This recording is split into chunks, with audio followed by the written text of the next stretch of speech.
There are so many different types of stories, and there's just always going to be something for anyone.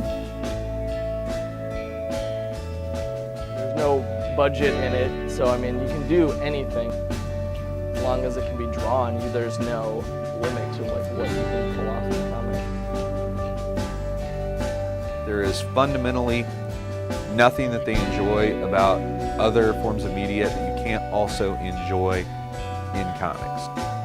But you're going to find a lot of people have a lot of talent that just haven't been recognized yet. So give them a chance.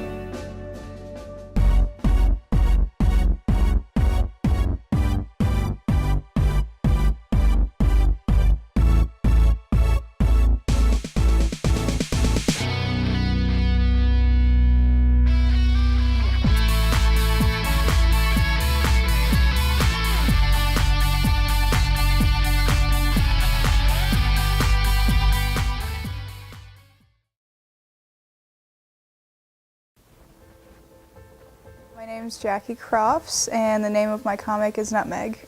I do the art, and I'm the co-creator.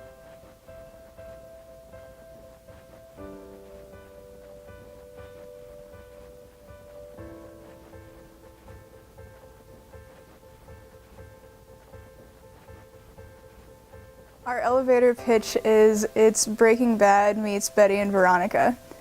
So it's kind of like a crime saga that takes place in this junior high school, and these two girls meet and they become best friends, and then they're trying to take down this group of girls called the Lady Rangers, and they're sort of like the Girl Scouts, and they start baking these brownies that have nutmeg in them that are really addictive, and then it just goes from there. It's kind of like their rise and fall of the criminal empire that they build.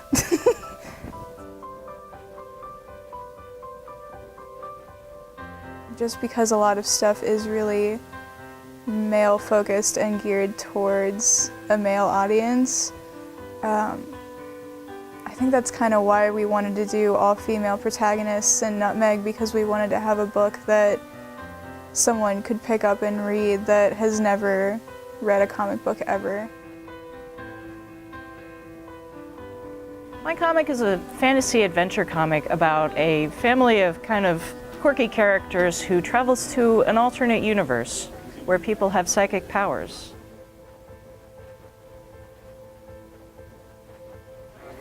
I draw comics for a living.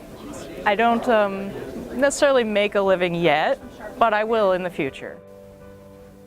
My comic is Ramon Cologne. The first one's called A Skunk's Tale, and the second one's called Skunk Lock Holmes. And he's interacting with different characters in the stories. And then the newest issue is going to be an ongoing story that eventually will be published in a volume, in a collection that'll kind of span maybe about a year's time for the story. In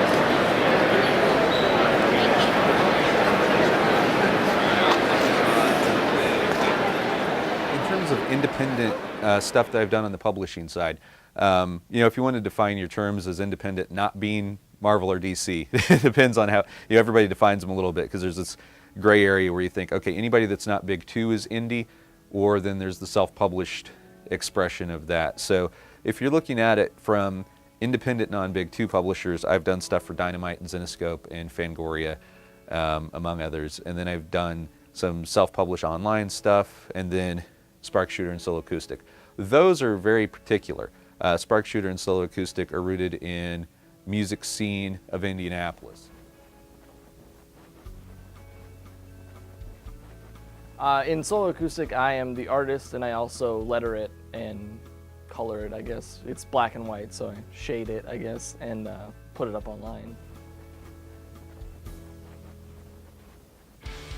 Solo Acoustic is about Will Border, who is a solo acoustic musician in like the indie music scene in Indianapolis in like 2002, 2003.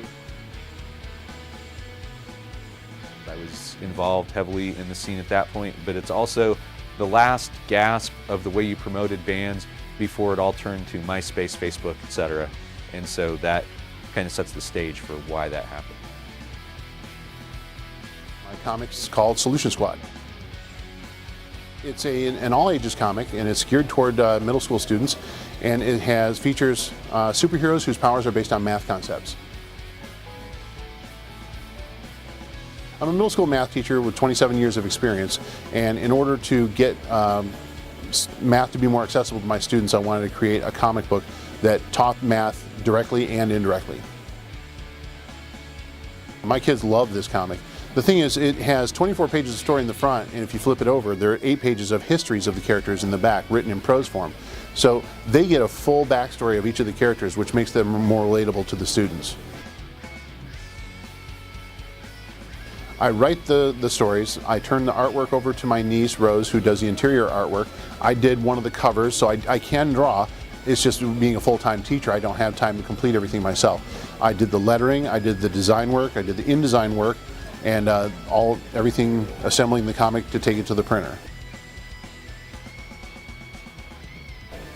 The challenges that I've had to overcome are basically paying for it. I self-published it completely by myself, financed it by myself, and then I basically try to recoup my money coming to conventions like this.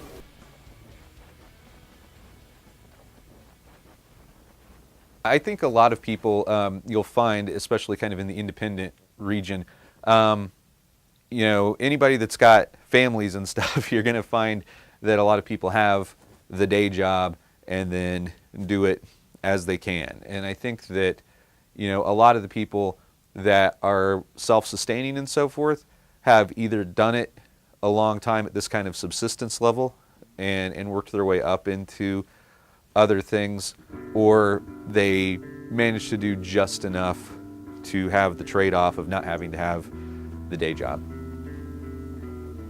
It's really hectic. I'm pretty much working all the time.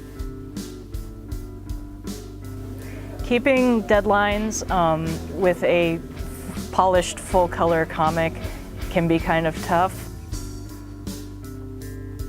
I'm an advisor at a university out of state, so I do college student advising.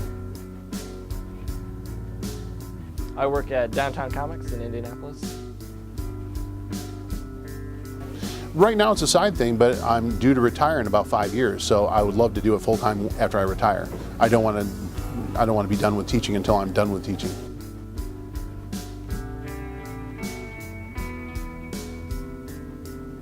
You know, part of it is writing for various companies.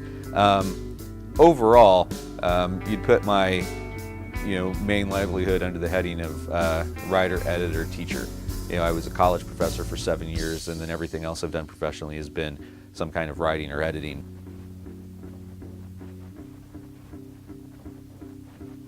Yeah, I do the comic, and I also work at Downtown Comics. And the way we do the comic is we try and get a little bit ahead, and it usually takes, you know, a couple hours, so I'll knock a little bit out at a time throughout the week, and it's weekly, so it comes, you know, every Friday now. It'll be out.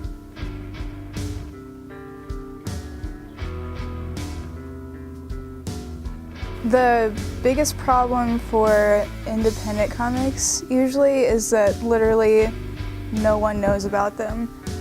My friends knew about it because I told them, my family knew about it because I told them. So you're starting from nothing pretty much, and it's a real struggle to get people to want to be interested in something that don't know you personally. Because of course everyone around you is going to say that it's really awesome and really cool, but when you bring it to other people that don't know you, it's a whole different story.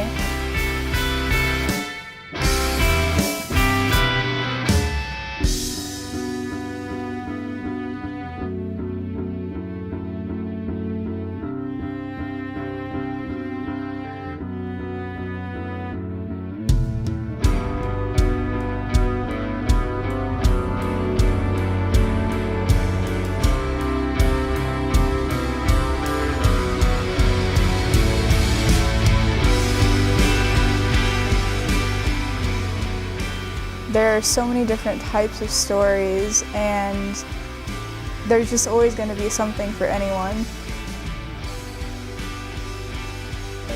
And I mean, there's no budget in it, so I mean, you can do anything. It can be huge space battles or any other kind of thing you want to do, as long as it can be drawn. There's no limit to what you can pull off in a comic. If you like a simpler style of art, you can find it. If you like a highly detailed, painterly style of art, you can find it. You can find anything. I think it's one of the most prolific mediums as far as just the sheer amount of different stuff that's out there. It's not all superhero stuff. There is fundamentally nothing that they enjoy about other forms of media that you can't also enjoy in comics. But you're going to find a lot of people have a lot of talent that just haven't been recognized yet.